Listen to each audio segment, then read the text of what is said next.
Good morning. So today I got Kendall here. Say hi, Kendall. Hi. We're back in the garage and we got to figure out something for the chick brooder situation. So we've had them for 2 days now and I was gonna get to Lowe's, but it's kind of hard. I don't think it's happening until tomorrow, so till Scott is off of work. But Kendall and I are gonna figure out something else for the brooder situation because they are trying to jump out of this little bin and we still don't have like a top for it. I put this little topper on this and all they do is jump on top of this and wedge themselves between here and the top and try to jump out. So these guys are very lively already. They're very lively and I love you. This is obviously not enough space either. So we put a little bit of grass clippings because Eli mowed this morning and then a little bowl of some like dirt and little rocks because I don't have like the store-bought grit. I thought that I could just use dirt and they knocked it over. So I think that they definitely need more space. This is what we plan to do. We're going to use this chest. Can you open it? We're going to use this chest that we brought from our old house, and I've had this since I was a kid. We had just random stuff in it for a long time. Last house we didn't really have anything in it, but I knew I wanted to keep it. And then we decided we were going to get rid of it, and then I was like, the price of wood went up. And I was like, you know, we should keep it. We might be able to use this wood sometime in the homestead. So it's just a very beat up, has scratches everywhere. It is not pretty, but it is solid wood. So we're going to take this door off. Just with the hinges, we're going to take the door off, the top off, and use the inside as our brooder. And then I'll just use some scrap wood and build a top portion that can fit right here. Probably will still use those hinges and just build like a little top that has like the poultry netting on it. And I'm going to clean this out. Yep, we're going to clean it out.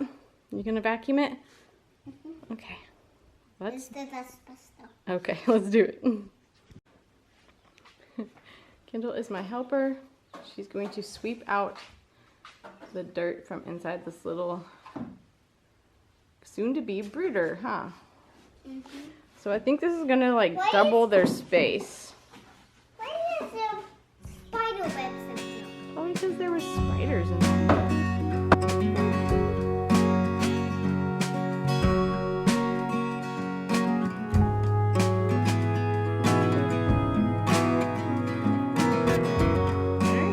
Off. This is actually going to work great because I'll just build something like a frame here and I'll connect it with this hinge that's already there.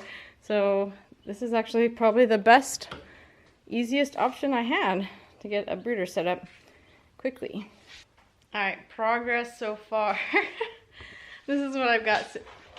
I went through our scrap wood and found some random pieces. I have no idea what they went to or what projects we had, but these are just pieces. This did go to the swing set. We don't need, so I'm just going to, this one's wider. Preferably I would have done all of this size, I think it's 1 by 1/2 inch. I don't know, it's just a thinner board. Preferably would have done that, but I'm working with what I have. So this board is going to be on the back side, and then we have some smaller boards for here. And I don't think I'll need a brace in the middle. We'll see. If so, I can add that later. So we're gonna go ahead and make our cuts.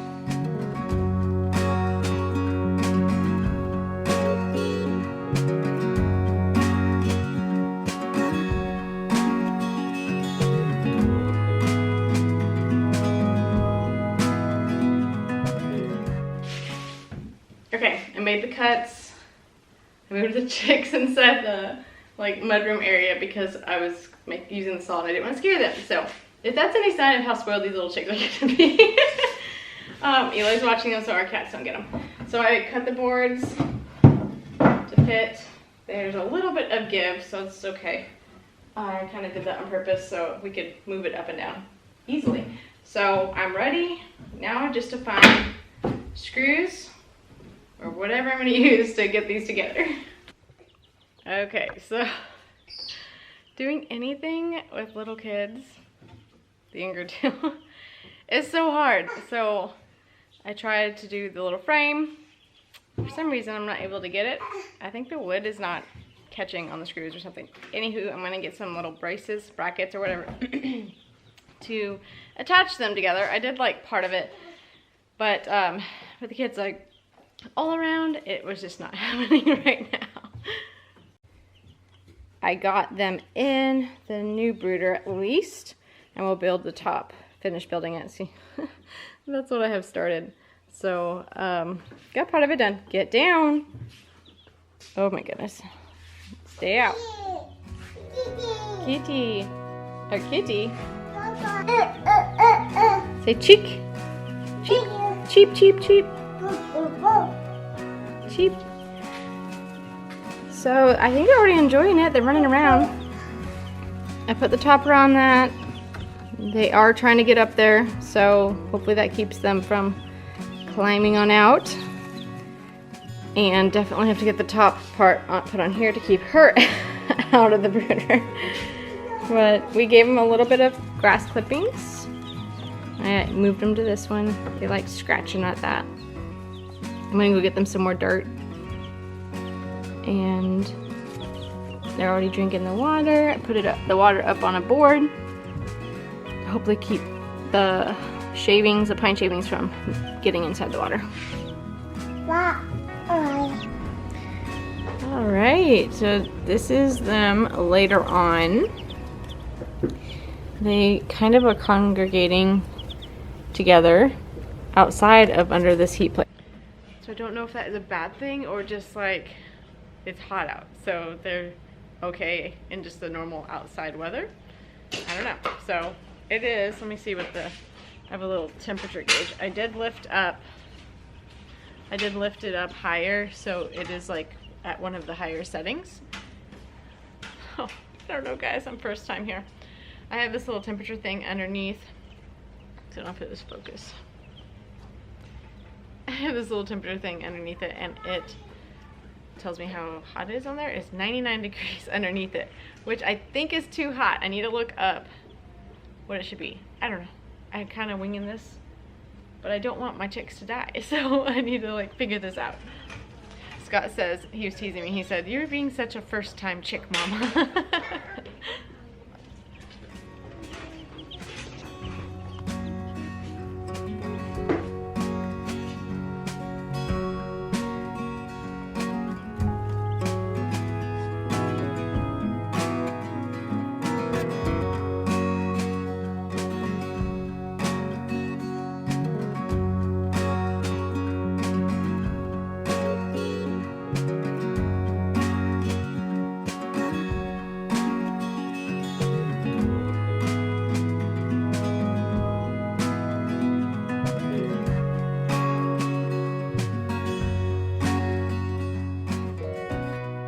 Had a massive downpour rain, which was awesome because we are so dry here.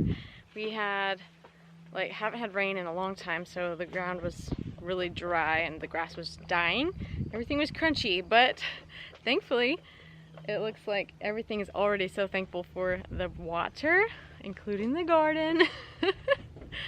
So if you follow me on Instagram, I've been posting like little snippets of the garden and like keeping up with sharing more over there about how this garden has progressed. Since we've been so busy on the house this summer, it really has just been like, I planted them, I've been making sure we turn the soaker hose on, but it's just been kind of that and then just looking for bugs. So it has gone wild and crazy, but it's so awesome. I love it. It's the best garden I've had yet, most successful.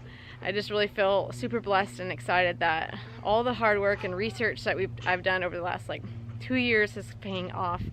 And I cannot wait for next year in our really large garden that we're going to have. And I just feel more prepared and like encouraged that we're going to be successful. So let me show you what we have going on in our garden right now. Jeez, are you going to show us the garden? So from this side, this little garden in front of the porch here. Hold on. Apparently all my neighbors are coming home from work right now and they have very loud trucks. Diesel trucks driving past us. Huh, say stop doing that, we need to make a video. Jeez. Alright, let's show them our garden. Alright, let me show you the garden. So, behind me, over here, is the covered porch on our in-law side, which is the boys' room, the game room, bonus kitchen, all that stuff. So on this side, they have this little garden that we put, we pulled out all the rocks, and then we added some good soil, some like, I think they called it super soil or something like that, but it's like garden soil. I put that in there, not very deep, guys. It was maybe like 6 inches deep, and then the rest of it underneath it was like clay and shell. So I was a little worried. We did till it with a shovel, just a shovel tilled it down, and then added that. And there's a little bit of mulch on top. When it was really small, I put mulch around the like base of the plants. I didn't have enough, and we never got to the store and got more. So there's not much there mulch wise, but you can see that it is just like crazy growing everywhere behind. This is the walkway inside of the porch. You can see it is just crazy. I keep tying these tomatoes back up, and they just grow and grow and grow. But we've pulled off so many tomatoes, and there's lots of red ones still. Or red ones, there's lots of green ones still. But these are the yellow gooseberries. They're so yummy. And there's a bunch down in here. So I kind of like pick them off from this side, and then I climb inside on the other side of this and pick them from in there as well. But if you can just see, they are everywhere. And then there's also cherry tomatoes in here. You can see the little cherry tomatoes in here.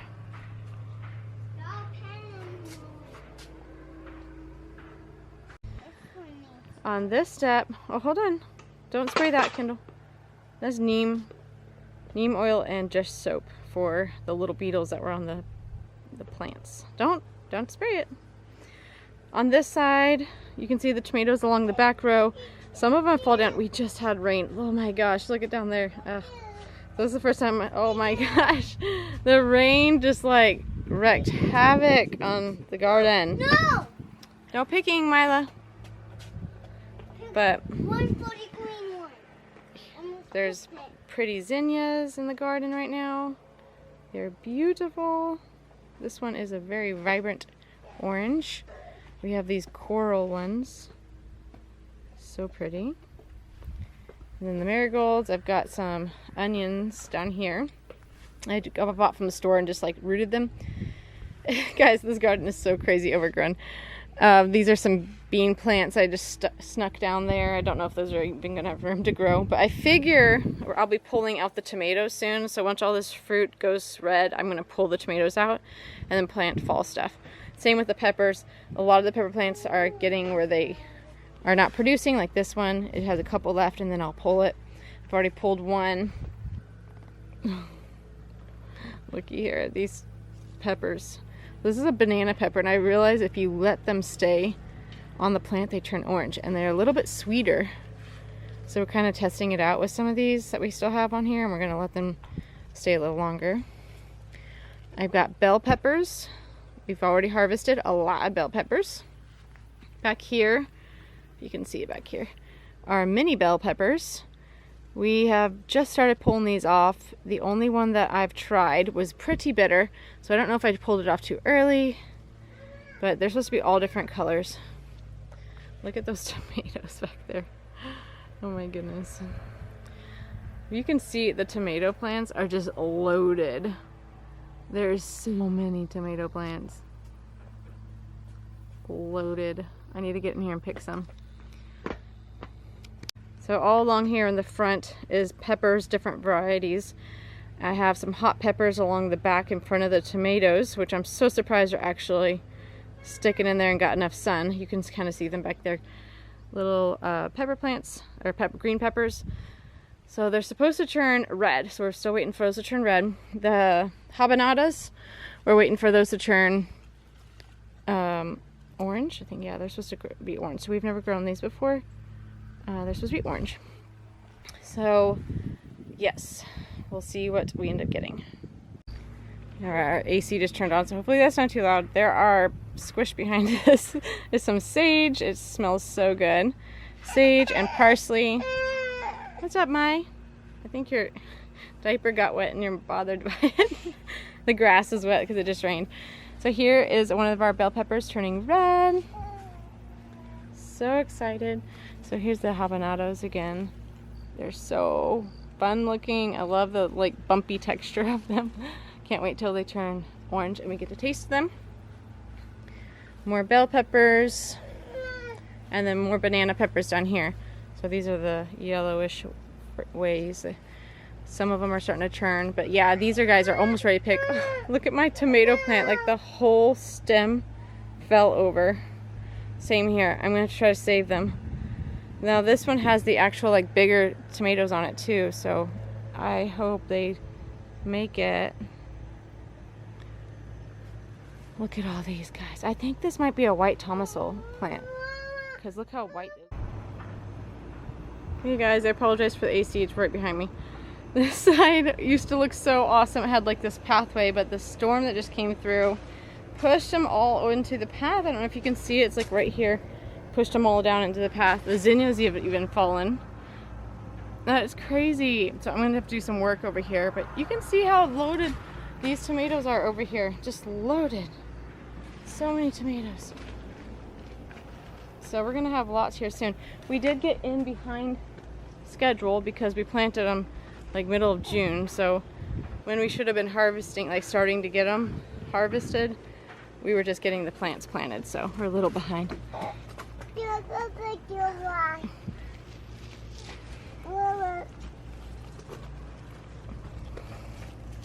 Oh, there's a big red beefsteak tomato coming. Some more zinnias. Do you like it, Mila? Don't pick them. Don't pick them. Leave them be. Okay, so I thought I'd come over here where it's a little bit quieter. I'm kind of following Mila around because she's running around. But we have had some good successes and some things we've dealt with in that little garden. It's just been fun to see the different things progress. But I thought at first we had like aphid problems in the beginning, and we got rid of that. And then we were doing good for a while, but like nothing was like coming about. Like everything was staying like green and it wasn't actually turning red. So I don't know if that was just because we planted them late and it started getting really hot. I don't know what the deal was with that, but now they're like finally starting to turn red. So I'm thankful those tomatoes and then all the peppers really took off during the hot heat.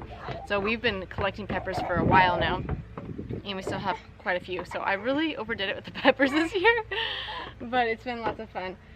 Recently I've been dealing with the tomato hornworms.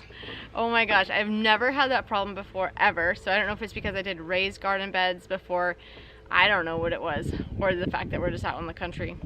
In town in my backyard garden, I never saw horned tomato worms. And those things are insane, man. They can take a plant down fast. And I knew that, I'd heard that, but it's like I would check the plants one at night in the evening time, and the next morning I'd come out and there'd be like 6 or 7, and like half of a tomato plant would be eaten up, and like all the leaves would be stripped from it. It's just absolutely wild, like how fast they eat tomato plants. So we had that issue, and then I had the issue with some little caterpillar wormy looking things that would eat into the tomato plant, that would eat into the tomatoes themselves and put little holes in them. So wild. So I found that diatomaceous earth. I just sprinkled that around, and that seemed to take care of both issues. Although I do have to say the hornworms still come about with the diatomaceous earth. So I keep doing it. Maybe that's keeping them at bay. I don't know. I haven't picked off a whole lot more since I did that last dusting, but I still will find like a couple small ones here and there. Yeah, so that's been pretty good. I'm trying to think the next one. Oh, another thing that we're starting to see on the tomatoes that I had for sauce, to make sauces with, the bottoms of them are rotting, like turning black and rotting from like within. And I kind of did a little like Google search, and I saw something about possible calcium deficiency. So I don't know if that is probably it, or if it's just that we planted them so late and they were like suffering from the heat. I don't know if that was like one of those ones that couldn't tolerate heat very well, but we'll see. I will probably try a different variety next year and see what works better in our crazy Arkansas heat. Yeah, so there's a little short update really fast of what we've experienced with our garden so far. I'm really excited to get our fall garden in. This rain has brought in this like cooler weather. Cooler, I say that loosely, it's like in the 80s still, but it feels amazing compared to being in heat index of like 105 like it was this morning. So this is giving me a little itch for the fall garden. I want to plant those lettuce and some peas. I did get some pea seeds in the other day in a container, like a container gardening, so that is going to be fun. We have plans to get our big garden in. I'm going to do a separate video about that, our big garden plans, because that changed. So I had one area I was going to put it, and then we figured out like we couldn't put it in that area because the septic tank was nearby, and so I have to move it. And so yeah, and we thought we were going to be further along, but this house has just been taking so much of our time and energy. We have just been beat so tired. All right, with that, we're going to say goodbye to you. Can you say bye? Bye. Thanks for joining our video and following us along on our journey. Hope that you guys will subscribe and join us for the rest of our journey as we set up our homestead and become more sustainable and Bye. the next adventures that we do. Can you say bye? Bye. Bye.